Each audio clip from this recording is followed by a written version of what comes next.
हर हर महादेव दोस्तों। आप सुन रहे थे मेरे साथ मनमर्जियां। मनमर्जियां भाग 17। पिंकी ने गुड्डू को अपना प्लान बताया और चली गई। गुड्डू एक बार फिर पिंकी की बातों में आ गया। पिंकी के मन में क्या चल रहा था ये तो सिर्फ वही जानती थी, लेकिन इस बार गुड्डू बुरा फंसने वाला था। थोड़ी देर बाद ही गुड्डू घर चला आया। उसे देखते ही मिश्रा जी ने कहा, तो बेटा का सोची हो, करी हो शादी कि नहीं? हम तैयार हैं, गुड्डू ने जैसे ही कहा मिश्राइन के चेहरे पर खुशी की लहर दौड़ गई। दादी और लाजो को अजीब लगा कि गुड्डू इतनी जल्दी कैसे मान गया, वो भी शादी के लिए। वही वे भी खुश थी कि अब कम से कम पिंकी तो उसकी भाभी नहीं बनने वाली है। मिश्रा जी ने सुना तो शक हुआ और उन्होंने कहा, इतनी जल्दी मान गए? शर्मा जी की बिटिया ने फिर से लात मार दी का? आपको हमारी शादी करनी है, करा दो, आ काहे लगा रहे हो? गुड्डू ने चिढ़ते हुए कहा। अरे जरूर जरूर, तुम्हारी नकेल किसी के हाथ में तो दे देना, जरूरी है ना बेटा। ए मिश्राइन, पंडित जी को खबर कर दो कि गुड्डुआ मान गवा है। मिश्रा जी ने कहा तो गुड्डू ऊपर चला आया। उसे बहुत दुख हो रहा था और बुरा भी लग रहा था कि पिंकी को छोड़कर वह किसी और से शादी कैसे कर सकता है। लेकिन ये पिंकी का ही प्लान था कि गुड्डू घर वालों की पसंद से शादी कर ले। घर में सभी उसकी शादी को लेकर खुश थे, बस गुड्डू ही दिन भर उदास बैठा रहता था। 2 दिन बाद शाम में केशव पंडित बनारस पहुंचे। महादेव के दर्शन के बाद सीधा कृष्णकांत के घर चले आए। पंडित जी को देखते ही कृष्णकांत जी का चेहरा खिल उठा। वे उन्हें लेकर अंदर आए और बैठने को कहा। गुप्ता जी ने शगुन को आवाज लगाई। शगुन नीचे आई, पंडित जी को देखकर उन्हें नमस्ते किया और उनके लिए चाय नाश्ता लेने चली गई। प्रीति भी चली आई और आकर पंडित जी को नमस्ते करके बैठ गई। कृष्णकांत जी ने विनोद को भी बुला लिया। कुछ देर बाद विनोद और उनकी पत्नी भी चले आए। बताइए पंडित जी, कैसे आना हुआ? कृष्णकांत जी ने आदर भाव से पूछा। शगुन बिटिया बहुत ही भाग्यशाली है गुप्ता जी। अभी 2 दिन पहले ही रिश्ते के सिलसिले में कानपुर गए रहे, तो वहीं शगुन बिटिया के लिए भी एक बहुत बढ़िया रिश्ता मिल गया। उन्हें तो शगुन बिटिया बहुत ही पसंद है। उन्होंने रिश्ता भी भेजा है, आप लोग देख लीजिए, उसके बाद दोनों परिवारों की मुलाकात हो जाएगी। पंडित जी ने कहा तो सभी के चेहरे खुशी से भर गए। कृष्णकांत जी ने सुना तो कहा, ये तो बहुत खुशी की बात है। शगुन बिटिया भी ज्यादा दूर जाना नहीं चाहती थी। लड़का कैसा है? लड़का बहुत ही सुंदर और सुशील है। घर में इकलौता बेटा है, इसलिए लाड प्यार थोड़ा ज्यादा है। लड़के के पिता आनंद मिश्रा जी का कानपुर में अपना खुद का बड़ा शोरूम है। काफी जाने माने पंडित खानदान से है वो। उनके बाद उनका बेटा ही सारा कामकाज संभालेगा। पंडित जी ने कहा। क्या कहा? पंडित? ये रिश्ता पंडितों के घर से आया है? विनोद ने पूछा। हाँ, आनंद मिश्रा ब्राह्मण पंडित है। उन्होंने ही शगुन को अपने बेटे के लिए पसंद किया है, पंडित जी ने कहा। लेकिन भाई साहब, हम गुप्ता वो मिश्रा, ये रिश्ता कुछ बेमेल लग रहा है। मतलब कम से कम लड़का हमारी बिरादरी का तो हो। विनोद ने आपत्ति जताई। विनोद, किस जमाने की बातें कर रहे हो? लड़का और घर परिवार अच्छा होना चाहिए, कृष्णकांत जी ने कहा। ये बात भी ठीक है। हाँ तो पंडित जी, लड़के के घर में और कौन कौन है?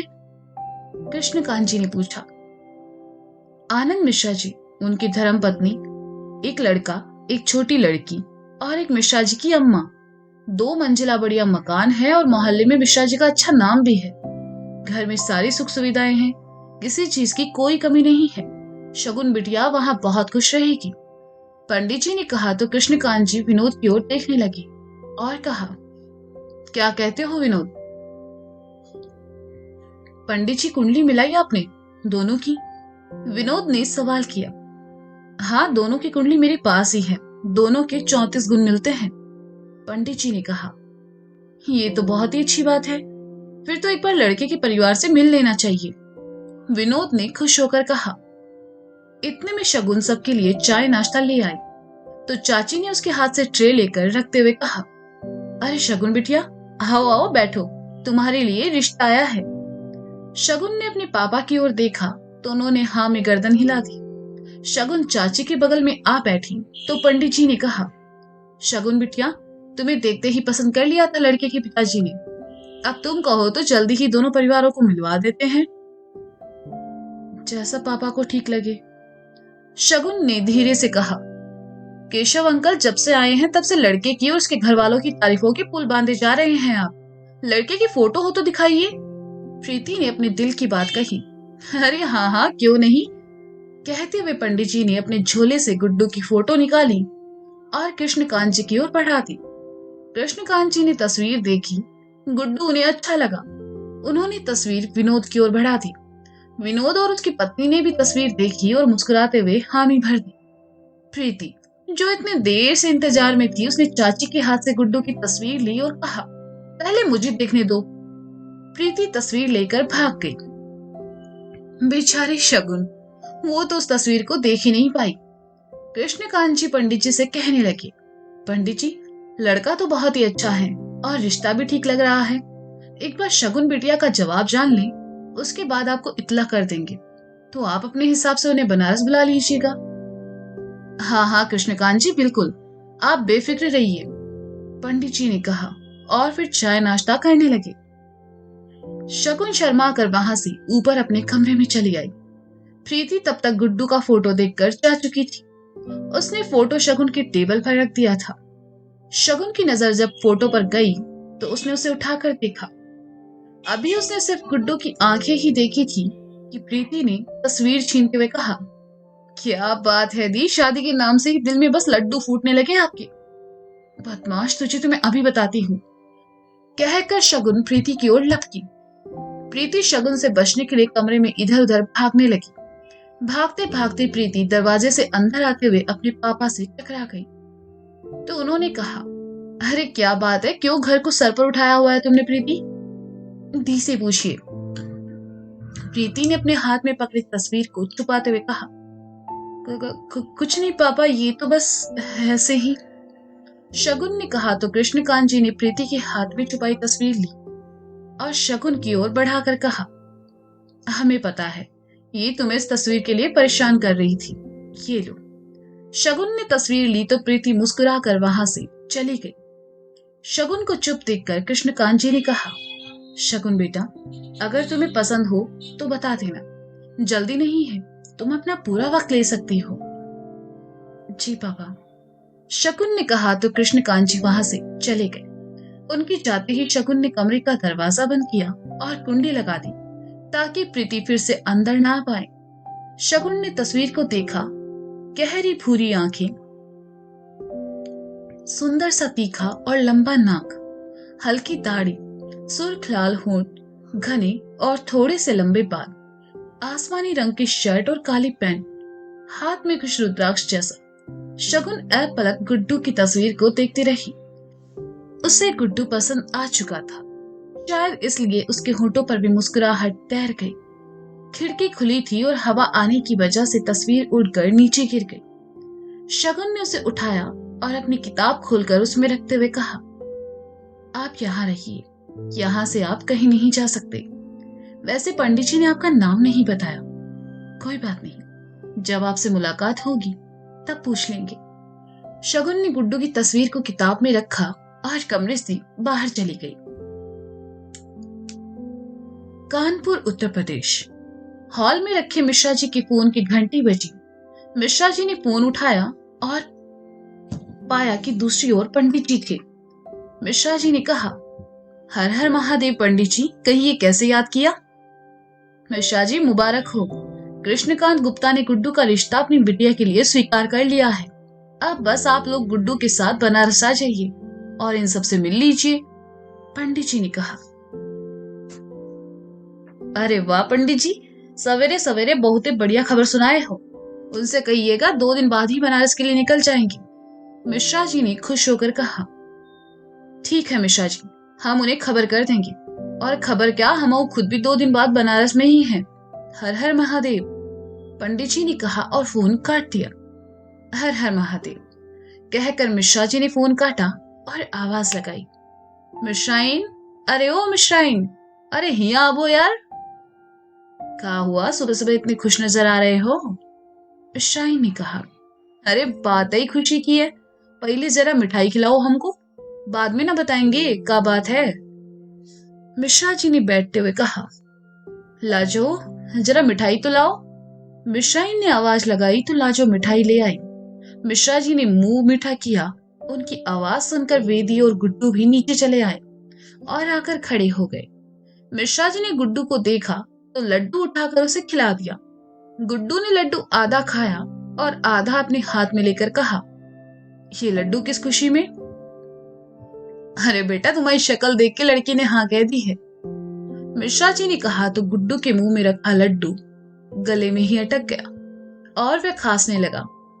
मिश्राइन ने देखा तो मिश्रा जी ने कहा, मिश्राइन पानी पिलाओ अपने बेटे को। लाजो पानी ले आई और गुड्डू की ओर बढ़ा दिया। गुड्डू पानी पीते हुए मन ही मन सोचने लगा, पिंकिया ने तो कहा था कि पिताजी सिर्फ शादी का झूठा नाटक कर रहे हैं, अगर हम हाँ करेंगे तो अपने ही प्लान में फंस जाएंगे, पर यहाँ तो उल्टा होगा। वहां का बेटा ठीक हो, 2 दिन बाद चलना है बनारस लड़की वालों से मिलने, तो तुम हो जाके बिरजू को सूट का नाप दे आओ, मिश्रा जी ने कहा। गुड्डू तो अभी तक सदमे में ही था। उसका और पिंकी का प्लान तो फेल हो चुका था। गुड्डू वहां से निकला और पिंकी को फोन मिलाकर कहा, अभी के अभी बिरजू की दुकान पर मिलो। क्यों, क्या हुआ? पिंकी ने उधर से सवाल किया। अब यार कोनो सवाल न करो, मिलो बस आकर, कहते हुए गुड्डू ने बाइक स्टार्ट की और घर से निकल गया। उसे जाते देखकर मिश्रा जी ने बिरजू को फोन लगाया और कहा, हाँ सुनो बिरजू, गुड्डू आ रहा है, उसके नाप का बढ़िया सूट पैंट परसों शाम तक तैयार करके देना है, कपड़ा तुम अपनी पसंद का ले लेना। फोन काटकर मिश्रा जी ने मिश्राइन से कहा, देखा कैसे कह रहा था शादी नहीं करनी शादी नहीं करनी, अब वो ससुरा कैसे भाग के गया नाप देने। तुम भी आज शाम शोरूम आकर अपने लिए नए कपड़े ले आना। दिखना चाहिए गुड्डू की माँ हो यार तुम। ठीक है, शाम को वेदी के साथ आ रहे हैं, मिश्राइन ने कहा और चली गई। गुड्डू बिरजू की दुकान पर पहुंचा। पिंकी वहां पहले से ही खड़ी थी। गुड्डू उसका हाथ पकड़कर उसे अंदर लेकर आया और कहा, तुम तो कही थी कि हमारे हाँ बोलते ही पिताजी हमारी शादी के लिए हाँ कर देंगे। अरे गुड्डू क्या हुआ वो बताओ ना, पिंकी ने ना समझ बनते हुए कहा। हुआ का बड़के मिश्रा जी हमारी शादी फिक्स कर दिए हैं। तुम कह रही थी ना कि वो हमसे मजाक कर रहे हैं, कोई मजाक नहीं था, हमारे लग गए हैं उनके चक्कर में, गुड्डू ने कहा तो बिरजू ने कहा, अरे गुड्डू भैया नाप दे दो, मिश्रा जी का फोन आ रहे हैं। गुड्डू एक तो पहले से ही परेशान था, बिरजू की बात सुनकर झुंझला उठा और उसकी ओर घूमकर कहा, अभी कनपट्टी में दे दे घंटा, सारा नाप मिल जाएगा तुमको, दिखाई न दे रहा इंपोर्टेंट बात कर रहे हैं। गुड्डू की बात सुनकर बिरजू चुप हो गया। गुड्डू फिर पिंकी की ओर पलटा और कहा, तुम सुनो पिंकिया, हम ये शादी नहीं करने वाले, तुम्हारे प्लान के चक्कर में हम पिताजी को हाँ बोल दिए और हुआ का सब गड़बड़। भैया हम कह रहे थे कि नाप दे देते तो हम कटाई कर लेते सूट की, बिरजू ने डरते डरते कहा। गुड्डू बिरजू की ओर पलटा और कहा, अबे भांग खा के बैठे होगा, मतलब एक तो बार और पूछियो ना तो कैंची तुम्हारे कपार में डाल देंगे, बताए रहे हैं। साला वहां हमारे बाप ने हमारी जिंदगी में तरस बो रखी है, यहाँ तुमको नाप की पड़ी, चुप करके खड़े रहो सुन के। गुड्डू एक बार फिर पिंकी की ओर पलटा तो पिंकी ने कहा, गुड्डू गुड्डू गुड्डू तुम ना खामखा परेशान हो रहे हो, सिर्फ लड़की देखने जाना है, कौन सा शादी करनी है, लड़की देखकर रिजेक्ट कर देना।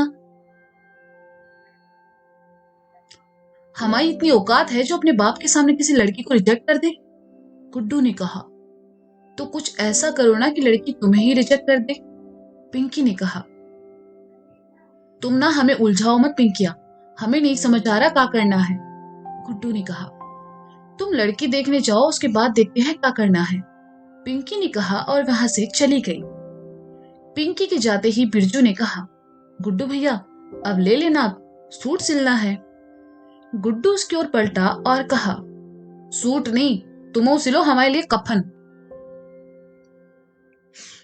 दोस्तों ये था मनमर्जियां भाग 17। इसका अगला भाग आप जल्दी ही सुनेंगे मेरे साथ। तब तक के लिए शुक्रिया, बाय बाय, अपना ख्याल रखिए और हाँ सुनते रहे मनमर्जियां मेरी और बेचारे गुड्डू मिश्रा के साथ। मिलते हैं जल्द ही, बाय बाय।